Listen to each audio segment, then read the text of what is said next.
Pessoal, seguinte, a gente já começou a falar de cultura há algum tempo e a gente vai falar agora, né? Vamos concluir aqui o nosso tópico sobre cultura brasileira, né? Então, quando a gente fala de cultura, pessoal, a gente fala de uma coisa que é muito importante, porque a cultura, ela não só nos serve, né, nesses comportamentos, esses jeitos de entender o mundo, né, esses valores que nos regram, isso não serve só para a gente viver em sociedade, né, para a gente, enquanto ser humano, desenvolver uma relação entre nós mesmos e de nós com o mundo e com a realidade. Isso é, de fato, muito importante. Mas quando a gente fala da cultura, quando a gente olha a cultura do ponto do ser humano para o mundo, a gente enxerga a utilidade dela, né? Que ela nos ajuda a sobreviver, nos ajudou a sobreviver. Ainda que hoje, né, passado milênios depois do desenvolvimento das diferentes culturas, nós temos coisas que hoje aparentemente são inúteis. Inúteis em que sentido? Inúteis no sentido que elas não garantem a nossa sobrevivência. Elas são, abre aspas, dispensáveis para a sobrevivência. Vou dar um exemplo simples. A música, ela é dispensável para a nossa inteligência. Assim. E ninguém vai morrer de fome por não escutar música. Assim, e ninguém vai se sentir mais alimentado por ouvir música, né? No entanto, os filósofos já falam, né? O homem tem necessidades do estômago e da cabeça. Então, ainda que a música ela não mate a nossa fome, né? A fome do nosso corpo, ela certamente mata a fome da nossa alma, né? A arte tem esse poder, né? O ser humano desenvolveu a arte, né, por N motivos, e a arte cumpre N motivos da nossa sociedade. Então, a gente consome arte, né? Independentemente das nossas preferências individuais. Então, quando a gente olha, mais uma vez, quando a gente olha a cultura saindo do ser humano e olhando em direção ao mundo, a gente consegue entender a utilidade, né, prática da cultura. Mas é importante, quando a gente olha da cultura, o que a gente vai fazer agora, é quando a gente olha a cultura partindo de um ser humano para outro ser humano. O que a cultura representa para mim na minha relação com outras pessoas? Né? Basicamente, essa é a questão que a gente vai investigar hoje. Qual é o papel que a cultura cumpre? Qual é a utilidade? Será que serve só para sobreviver? Sim, também. Mas a cultura, pessoal, quando a gente fala de cultura, a gente tem que falar de identidade cultural, que é o tópico do nosso capítulo. Né? Se a gente fala da diversidade cultural brasileira, a gente, de alguma forma, está tocando no tópico identidade. Né? E o que é identidade? É como nós olhamos para nós mesmos. É como a gente se enxerga, é como a gente se vê. É o que a gente vê quando se relaciona, né? Que são os aspectos psicológicos da nossa vivência e que são igualmente importantes.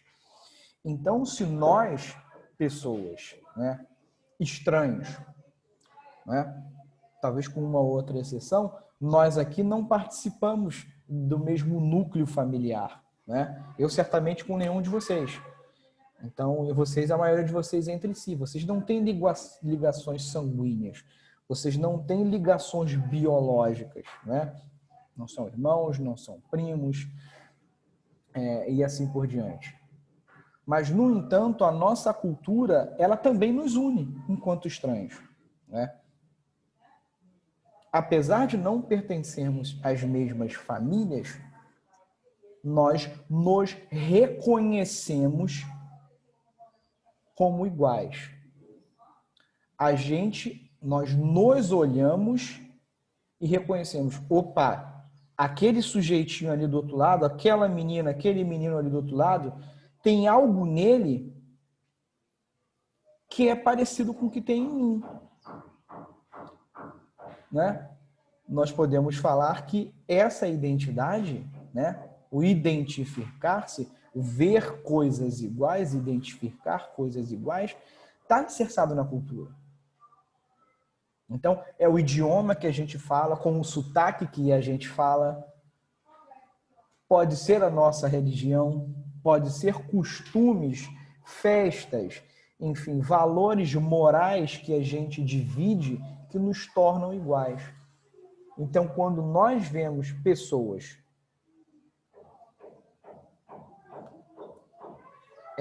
Péricles, a princípio a minha internet aqui agora acho que tá ok, né? Para mim não tá travando não. Pessoal, tá travando para alguém aí? A princípio para mim aqui tá ok. Tá de boa, tá bom? Talvez seja a sua especificamente, tá bom, Péricles? Então, bom, vamos lá então, continuando aqui. Então, quando eu olho para pessoas diferentes, né? Pessoas que não pertencem ao meu núcleo familiar e consigo constatar, opa, calma aí, tem algo ali que me lembra. A gente se identifica. A identificação cultural, pessoal, ela é indispensável para a gente fortalecer, para a gente manter, para a gente unir um grupo, não é? Eu vou dar um exemplo concreto para vocês. Quando a gente estuda a história do Brasil, quando a gente estuda, por exemplo, a questão da escravidão, por que era muitíssimo comum que aqueles senhores que, porventura, pudessem fazer isso, né, eles compravam escravos de grupos culturais, grupos étnicos, e a gente vai falar de etnia daqui a pouco, eles compravam escravos de grupos étnicos diferentes. Por quê? Porque isso servia como estratégia prática para tentar impedir que esses sujeitos se rebelassem. Se eu colocasse na mesma senzala, sei lá, 20 indivíduos, falando o máximo possível de línguas, de idiomas diferentes, isso vai dificultar a comunicação. Se eu coloco sujeitos de grupos que são historicamente antagônicos, vai ser mais difícil eles se unirem contra mim. E olha só que esquisito, mesmo em situações degradantes como a escravidão, isso dava certo, né? De alguma forma dava certo. É claro que existem outras explicações para a escravidão ter dado certo, mas a questão da identificação cultural, a identificação étnica é uma delas, por mais estranho que possa parecer. Quando a gente vê, por exemplo, povos em outros lugares do mundo brigando por questões étnicas, a gente no Brasil até acha estranho. Não, mas o camarada está brigando com outro povo só porque um é do povo A e o outro é do povo B. Isso soa estranho para a gente, né? Nós temos as nossas antipatias, nós temos os nossos problemas, né? Mas para a gente seria estranho, por exemplo, a gente dizer, eu vou perseguir um conjunto de pessoas porque... E perseguir, pessoal, não é discriminar. Discriminação a gente tem, tá bom? Não estou negando isso. Discriminação existe. Mas quando a gente vê aquelas guerras que assim, você querer exterminar o cara que é diferente, aí é uma coisa muito violenta. Você passa, tanto você vê lá em locais do Oriente Médio, não, eu quero dizimar esse grupo, eu quero exterminar esse grupo. Não é que eu quero ele fraco, né? Eu quero que ele desapareça do planeta. Pense, por exemplo, o nazismo com os judeus. Eu não quero que desapareça o judeu pobre, o judeu ignorante, não. Eu quero que todos os judeus desapareçam. Eu quero exterminar esses caras. Então, isso é uma coisa muito complicada. Então, para ver como a cultura, ela tem, sim, ela estabelece pontes para a gente se identificar com estranhos, mas ela também cava buracos entre nós e outros estranhos, né? Porque aí eu já não estou falando do eu me diferenciar de vocês porque nós não fazemos parte da mesma família. Eu estou falando de nós nos separarmos dos outros. Por quê? Porque a gente não se reconhece culturalmente, etnicamente, religiosamente, enfim, existem várias justificativas para isso, tá bom? Então, só para a gente retomar a posição do que a gente tinha começado a falar na aula passada, né? E a gente retoma aqui nessa aula.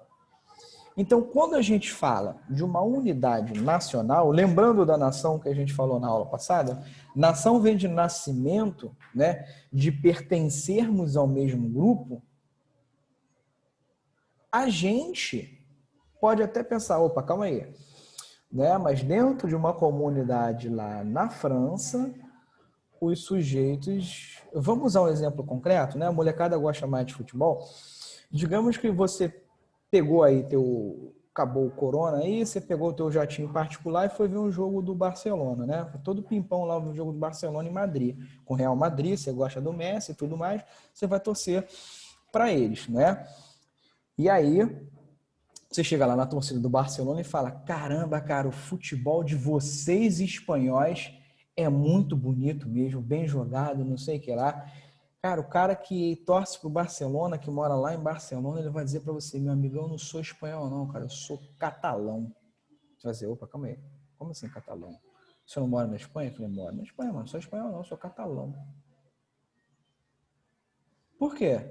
Ah, porque nós formamos uma comunidade histórica muito antiga. E nós nos reconhecemos catalães e nós não nos reconhecemos espanhóis. Não. Aí você fala, mas que raio de língua que você fala? Eu falei, eu falo catalão. Aí você vai gastar o teu espanhol, que você só tira 10 em espanhol, você vai até entender algumas coisas em catalão e outras tantas você não vai entender. Por quê? Porque pra gente o catalão é uma mistura, é um meio termo entre o espanhol e o francês. Aí você fala, cacina, os espanhóis são muito loucos. Aí você pega o teu carrinho, já tá lá, vai dar uma viajada, você vai pro norte da Espanha, e você fala, agora eu vou dar uma sossegada que eu quero conhecer os espanhóis. Aí você vai topar com os bascos. E, professor, o que fala os bascos? Eles falam a língua basca, eles não falam espanhol. Mas por quê, professor? Porque eles não se sentem espanhóis, eles se sentem bascos. Não é à toa que os bascos e os catalães eles querem se separar da Europa para montar os próprios países, né?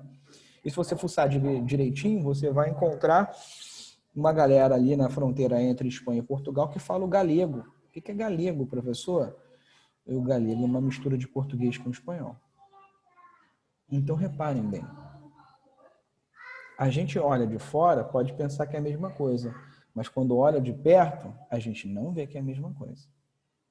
Isso num país relativamente pequeno para a gente, como a Espanha. A Espanha deve ser mais ou menos do tamanho da... Não deve ser tão maior do que a Bahia, não. Provavelmente é menor.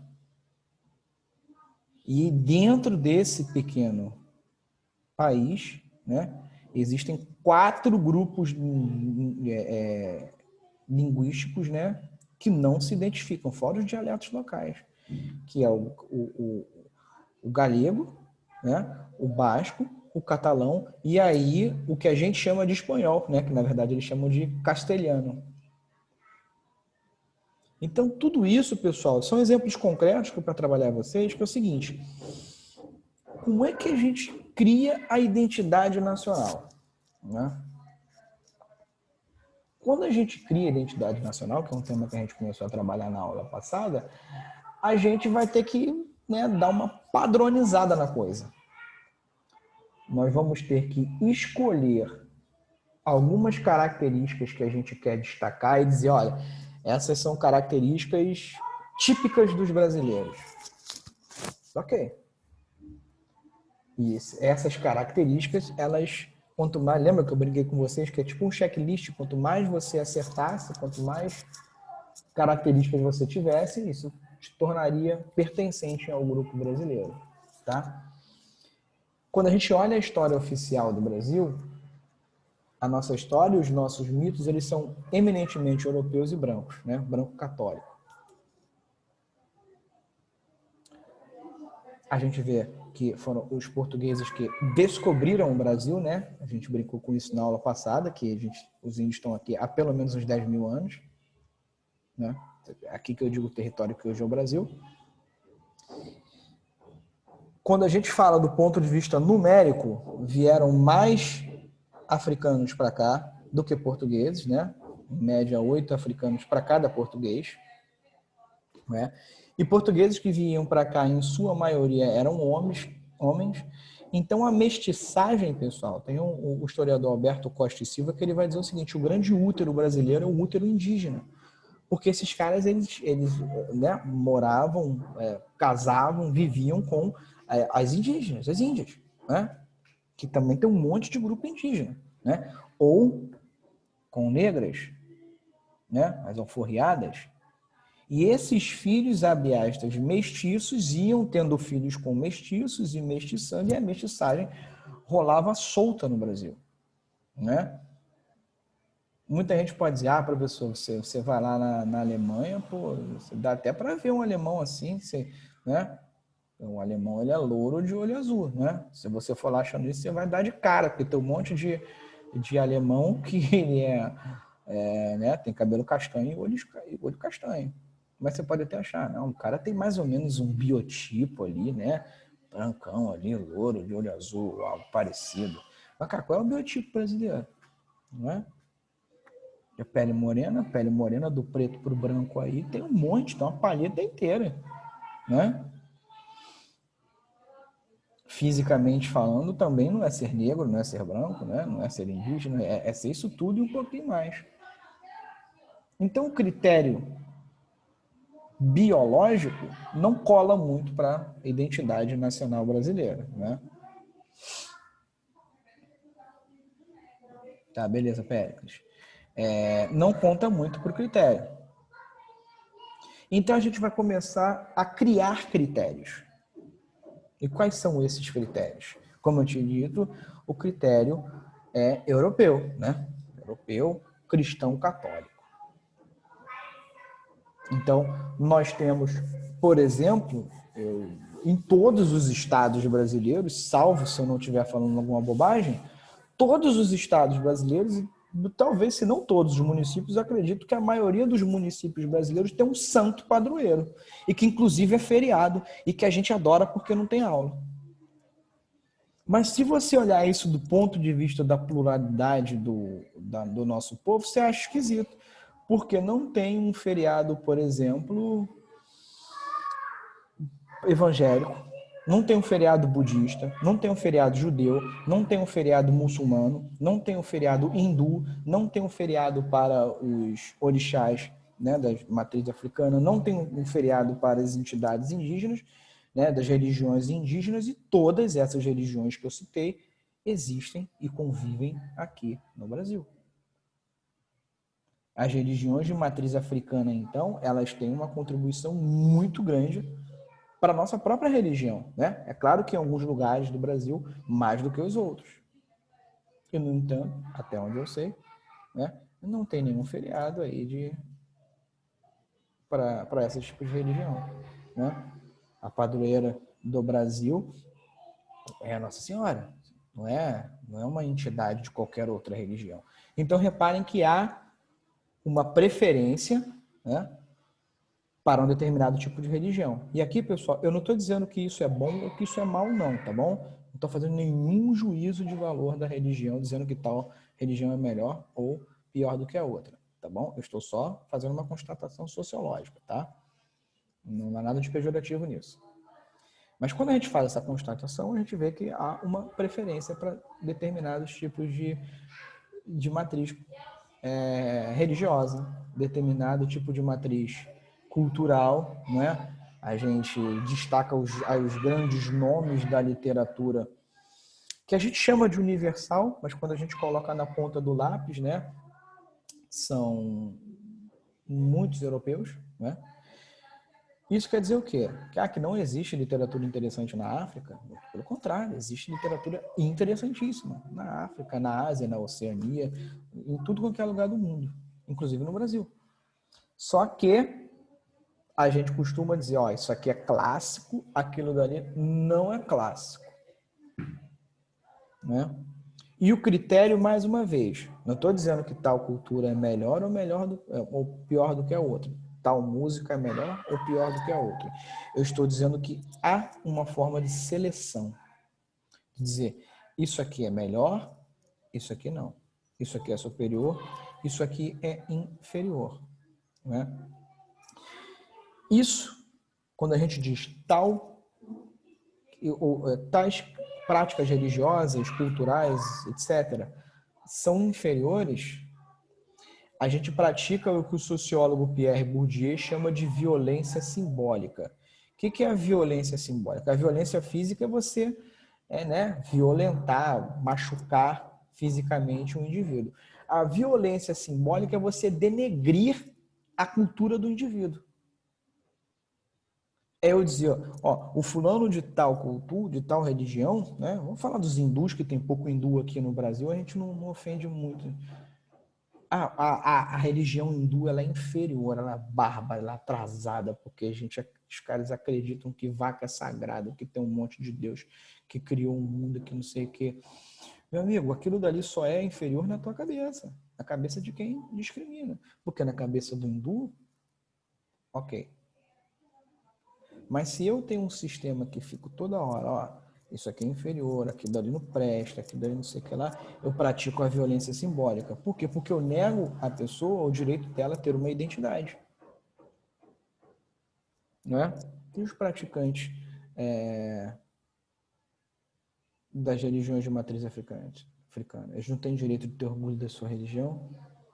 E os cristãos protestantes não têm direito de ter orgulho da sua religião? E assim, os judeus, os muçulmanos, os hindus e assim por diante? Então, reparem bem, como é que eu vou construir uma nação se eu pego um conjunto de grupos e digo, isso aqui é bonito, aquilo dali é feio, né? Ninguém gosta de ser denegrido. Quando a gente olha na prática, como é que a gente vai construir uma identidade nacional se nossa colonização foi baseada na escravidão?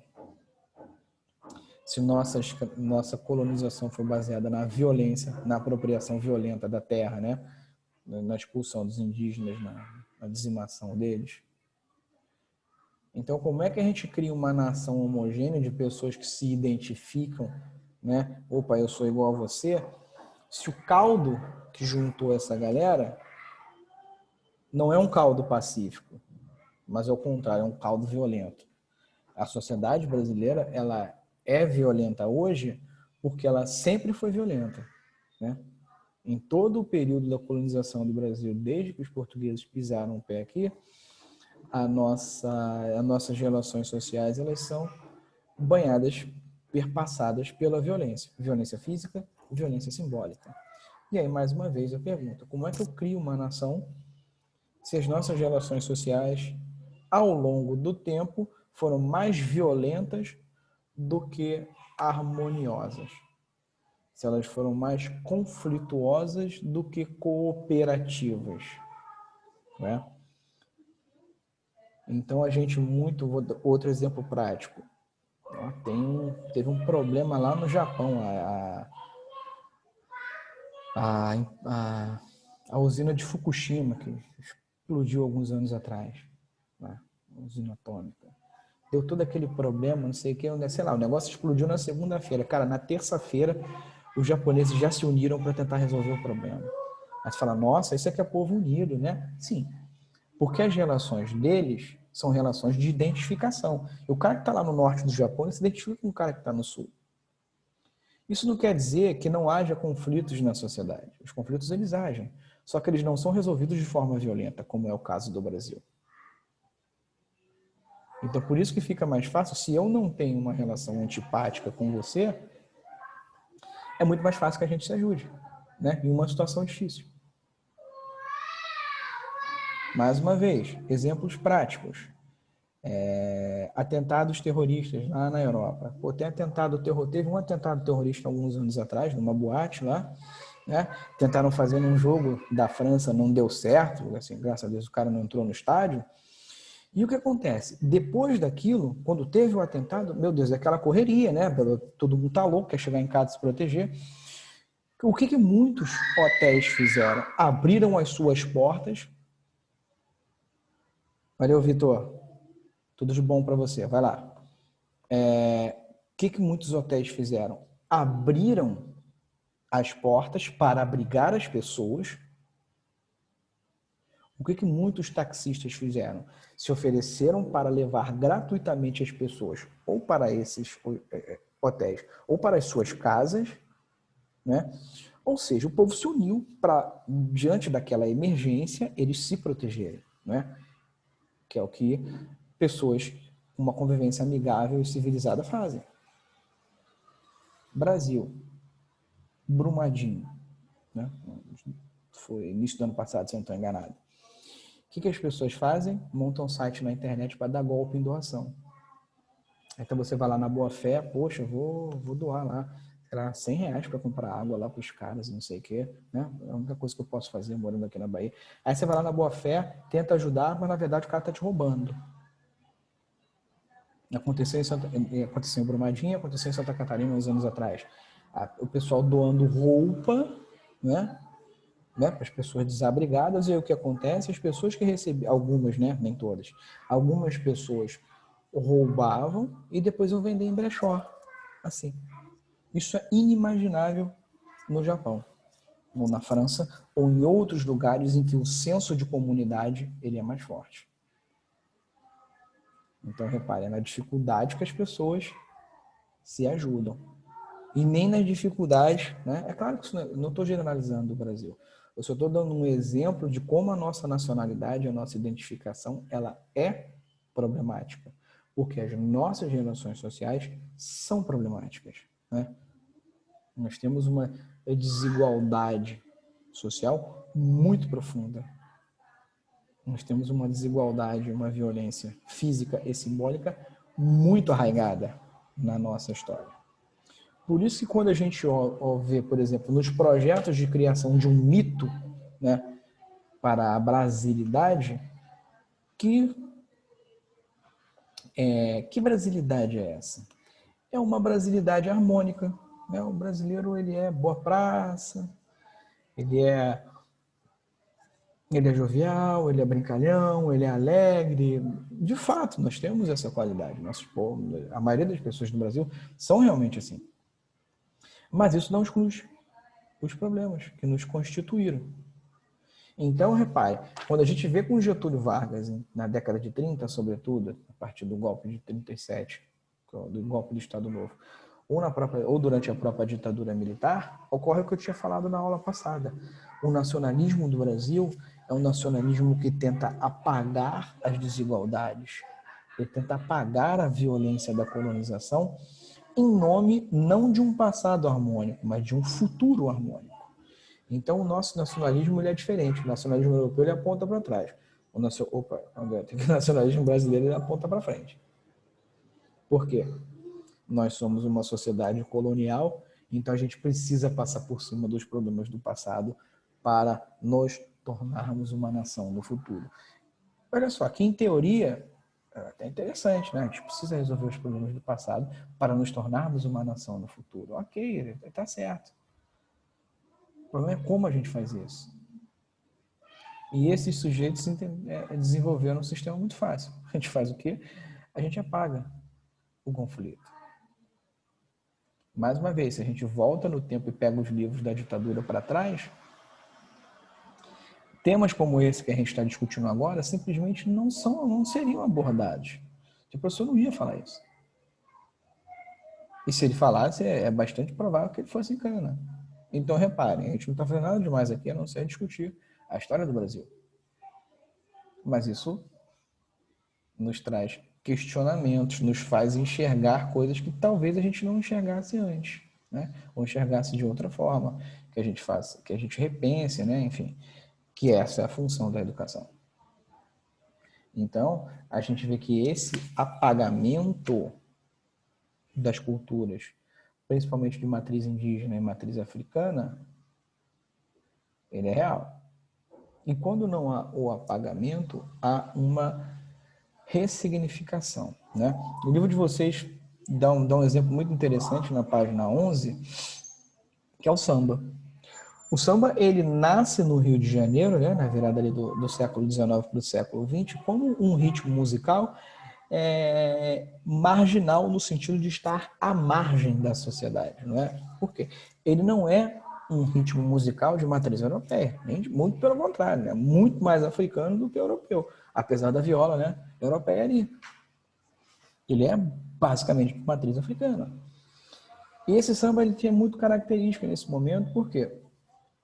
Diferentemente do que hoje a gente chama de pagode, né, que é a coisa mais uma música mais romântica, o samba ele tradicionalmente canta o cotidiano, né? E ele tradicionalmente canta o cotidiano das camadas mais baixas, que é de onde ele sai, né? Então, o samba do início do século XX denuncia a perseguição aos trabalhadores, denuncia a perseguição aos próprios sambistas, né? Ele denuncia, e denunciar não é no sentido militante, denunciar no sentido de cantar. Ele canta essas questões, né?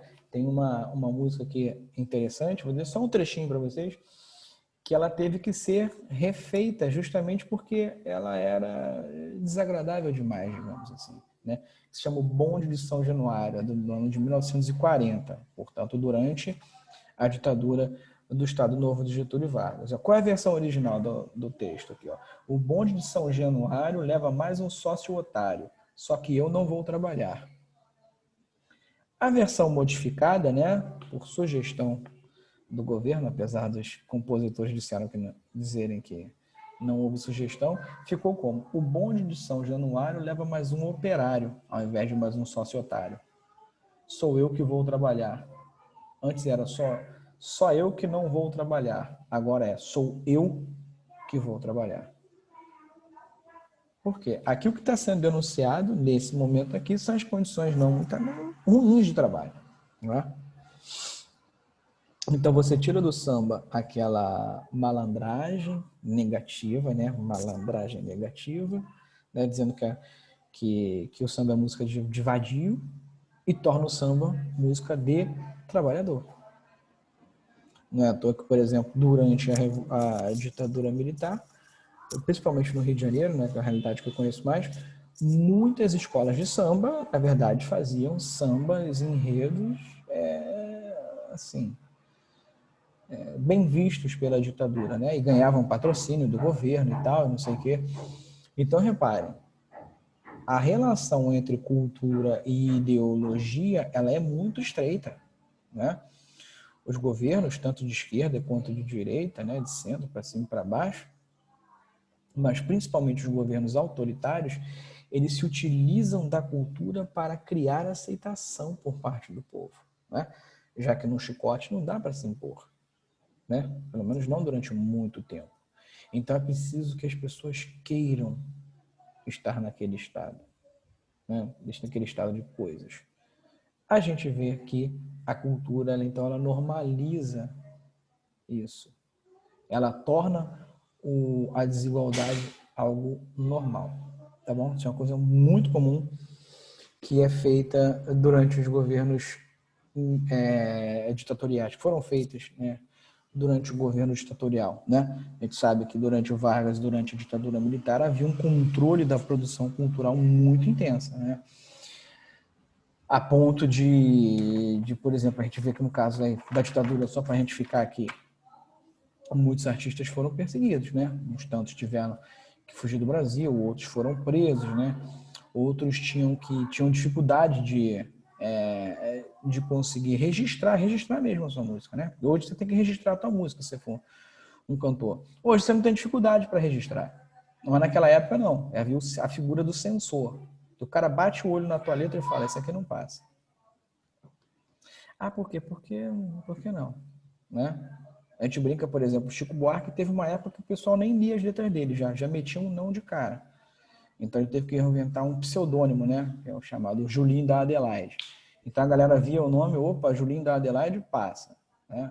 Quando na verdade era o Chico Buarque. Então isso aconteceu com muita gente, né? Então a gente vê que o controle da cultura é algo muito comum por parte dos governos ditatoriais no Brasil, tá bom? Vamos lá.